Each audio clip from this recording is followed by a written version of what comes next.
Bismillahirrahmanirrahim. Bismillahirrahmanirrahim. Assalamualaikum warahmatullahi wabarakatuh. Kami dari kelompok 7 ingin mempresentasikan tentang nutrisi, media, dan pertumbuhan mikroba. Next. Yang beranggotakan saya sendiri, Marcella Diana Safira, dengan NIM 210106066, dengan rekan saya, Nafila Azahra, dengan NIM 210106080, dan Mila Listiani dengan NIM 210106070. Next. Topik pembahasan pada presentasi kali ini yaitu kebutuhan mikroba, media kultur mikroba, pertumbuhan kultur mikroba, dan pengukuran pertumbuhan mikroba. Next. Yang pertama akan dibahas oleh saya yaitu kebutuhan mikroba. Next. Kebutuhan mikroba sama halnya dengan makhluk hidup lainnya, memerlukan suplai nutrisi sebagai sumber energi dan pertumbuhan selnya. Nah, di sini ada dua ya, teman-teman. Ada pertumbuhan secara kimia dan fisika. Yang akan saya bahas pertama yaitu yang secara kimia. Pertumbuhan mikroba, kebutuhan mikroba secara kimia atau yang biasa kita sebut dengan nutrien atau nutrisi, jika ketiadaannya atau kekurangannya, sumber nutrisi ini dapat mempengaruhi pertumbuhan mikroba sehingga pada akhirnya menyebabkan kematian. Lalu yang kedua yaitu kebutuhan secara fisika, yaitu yang pertama ada suhu. Nah, suhu ini bekerja mempengaruhi kinerja enzim. Kebanyakan mikroba tumbuh pada suhu ruang dan sebagian mikroba tumbuh pada suhu ekstrim. Nah, kelompok-kelompok utama mikroba yang berdasarkan dengan suhu, yang pertama ada psikofil. Nah, psikofil itu mikroba yang hidup pada suhu rendah, yaitu di suhu optimalnya pada suhu 4 derajat Celcius. Yang kedua, mesofil, yaitu suhu optimum pada 39 derajat Celcius, suhu minimum 10 derajat Celcius, dan suhu maksimum kurang dari 50 derajat Celcius. Yang ketiga ada termofil, yaitu mikroba yang suka hidup pada suhu tinggi, yaitu pada suhu optimum 60 derajat Celcius, pada suhu minimum lebih dari 40 derajat Celcius, dan suhu maksimum kurang dari 70 derajat Celcius. Dan yang terakhir, yang paling tinggi, yaitu ada hypertermofil, yaitu mikroba yang suka hidup pada suhu yang lebih tinggi. Nah, yang kedua yaitu pH. pH ini mempengaruhi stabilitas membran sel dan aktivitas enzimnya. Nah, kelompok mikroba yang hidup berdasarkan pH-nya ada 3, yaitu asidofil, yaitu mikroba yang hidup pada suasana asam. Yang kedua ada neutrofil, yaitu mikroba yang hidup pada suasana pada suasana netra. Yang ketiga ada alkalifil, yaitu mikroba yang suka hidup pada suasana basah. Lalu yang terakhir yaitu tekanan osmotik. Tekanan osmotik yang tinggi dapat menarik air keluar dari dalam sel dan menyebabkan plasmolisis. Nah, kelompok-kelompok mikroba yang hidup berdasarkan tekanan osmotiknya dibagi menjadi 4, yaitu halophils, yang kedua extreme halophils, yang ketiga ada halotoleran, dan yang terakhir ada xerophils. Next. Selanjutnya akan dilanjutkan oleh rekan saya, Mila Listiani. Kepada Mila Listiani dipersilahkan.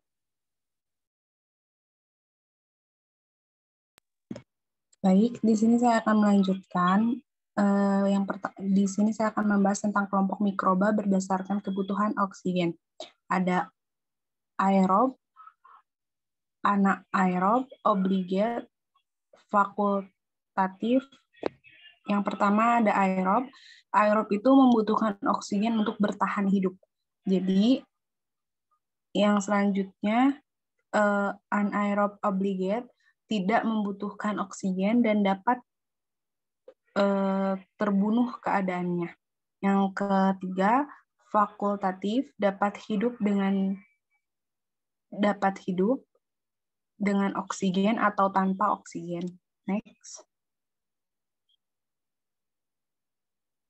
Yang keempat, mikroaerofil, yaitu aerob yang dapat menggunakan oksigen, tetapi hanya dalam jumlah, jika jumlahnya berkurang. Kemudian yang terakhir ada anaerob aerotoleran, yaitu dapat mentoler oksigen dan tumbuh di hadapannya meskipun mereka tidak dapat menggunakannya. Next. Selanjutnya biovalin. Biovalin adalah kumpulan spesies dari mikroorganisme, biofilm terbentuk ketika organisme menempel pada permukaan yang lembab, yang kemudian berubah menjadi sekret polimer ekstrasel. Pembentukan biofilm disebabkan oleh beberapa hal, yaitu bakteri mempertahankan diri dari fagositosis, sel-sel sistem kekebalan tubuh host, dan penetrasi molekul beracun seperti antibiotik. Next. Kemudian ada media kultur mikroba. Jadi media kultur merupakan substansi yang terdiri dari zat-zat hara atau nutrisi serta lingkungan yang dibutuhkan untuk pertumbuhan dan perkembangbiakan mikroorganisme. Next. Nah, media kultur mikroba itu dari mulai bentuknya itu ada yang padat, cair, dan semi padat. Sedangkan macam-macam media, ada selektif media. Media selektif itu adalah media pengaya yang dapat mengembangbiakan mikroorganisme tertentu secara spesifik dan menghambat secara keseluruhan atau sebagai dari jenis lainnya. Kemudian diferensial media.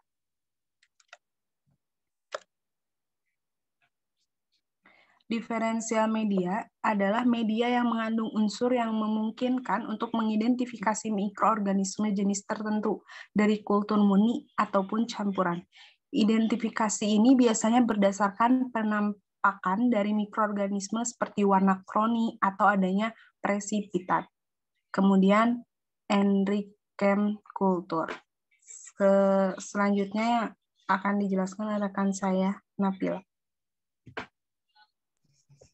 Baik, selanjutnya yaitu metode kultur mikroba. Yang pertama ada koloni. Koloni di sini adalah kultur mikroba di media agar akan menghasilkan koloni.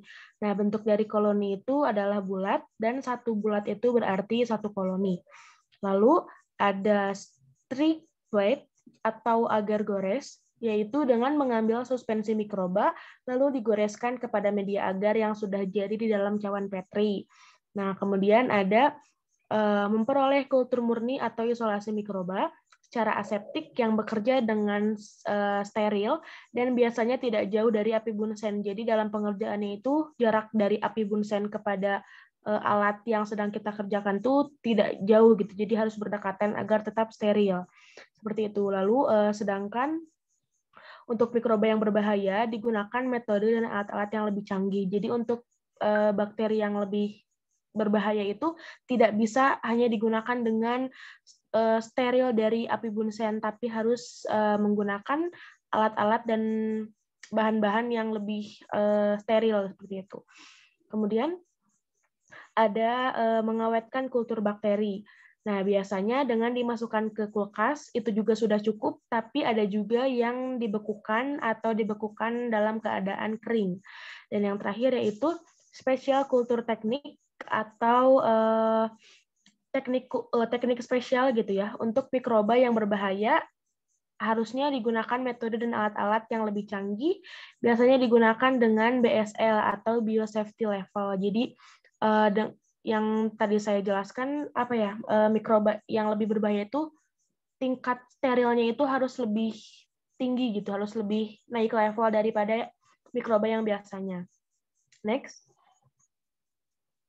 Nah, yang ketiga ada pertumbuhan kultur mikroba. Next. Nah, di sini ada pertumbuhan dan reproduksi mikroba. Yang pertama ada pembelahan bakteri. Nah, mikroba tumbuh dengan membelah, dengan cara membelah. Nah, pembelahan bakteri ini mengakibatkan menambahnya jumlah sel. Jadi, untuk pertumbuhan bakteri itu, arti dari kata tumbuh itu bukan berarti penambahan ukuran mikroba, melainkan penambahan jumlah sel. Lalu ada waktu generasi. Waktu generasi itu adalah waktu yang dibutuhkan untuk satu sel membelah. Kebanyakan bakteri itu waktu generasinya sekitar 1 jam sampai 3 jam, namun ada yang waktu generasinya sangat cepat seperti bakteri E. coli, itu hanya membutuhkan waktu sekitar 20 menit saja, dan ada juga bakteri yang membutuhkan waktu generasinya lambat, sangat lama, yaitu bakteri Mycobacterium tuberculosis selama 24 jam untuk dia bisa membelah gitu. Lalu ada representasi logaritmik populasi bakteri. Nah, pertumbuhan bakteri itu eksponensial. Jadi contohnya dari 1 bakteri menjadi 2 bakteri, kemudian dari 2 bakteri menjadi 4 bakteri, dan begitu seterusnya. Nah, bisa dipastikan dalam waktu 24 jam itu pasti sudah banyak sekali bakteri baru yang muncul. Nah, itulah yang disebut dengan representasi logaritmik populasi bakteri. Kemudian yang terakhir ada limiting factors in the environment. Nah, itu tuh maksudnya faktor-faktor yang membatasi reproduksi dan pertumbuhan mikroba. Nah, yang pertama ada keterbatasan makanan, air, dan nutrisi. Lalu yang kedua ada tempat dan ruang. Lalu ada akumulasi sampah metabolik, ada kekurangan oksigen, perubahan pH, dan suhu. Next. Yang keempat atau yang terakhir, yaitu pengukuran pertumbuhan mikroba. Next. Nah, pengukuran pertumbuhan mikroba itu terbagi menjadi 2. Yang pertama ada secara langsung dan secara tidak langsung. Saya akan bahas dulu yang secara langsung ya. Nah, yang secara langsung itu ada beberapa metode atau cara. Yang pertama ada pour plate and spread plate. Itu yang tadi yang dengan bakterinya tuh disebar ke dalam media agar yang sudah jadi, lalu ada filtrasi, ada perhitungan mikroskop langsung dengan alat Petrov cell chamber, dan yang terakhir ada serial dilution atau pengenceran secara berseri. Nah, lalu yang kedua yaitu pengukuran pertumbuhan mikroba secara tidak langsung. Yang pertama ada turbiditas atau membandingkan media yang keruh dan yang bening menggunakan pantulan atau pembelokan cahaya. Jadi media itu kan ada keruh dan bening. Nah, biasanya media yang keruh itu berarti dia lebih banyak bakteri di dalamnya gitu. Nah, kemudian ada aktivitas metabolik. Jadi semakin tinggi aktivitas metaboliknya, maka diperkirakan jumlah mikrobanya juga semakin banyak. Lalu ada berat kering. Berat kering ini maksudnya jadi caranya itu mikrobanya disaring di kertas, lalu kertasnya dikeringkan, kemudian ditimbang dari sebelum dan sesudah pengeringan. Nah, setelah selesai dikeringkan itu jadi banyaknya mikroba itu bisa diperkirakan gitu, tidak ada patokannya, jadi bisa dikira-kira saja. Next. Ya, mungkin saya kembalikan lagi kepada moderator. Baik, terima kasih kepada rekan-rekan saya, Mila Listiani dan Nafilah. Terima kasih atas perhatiannya.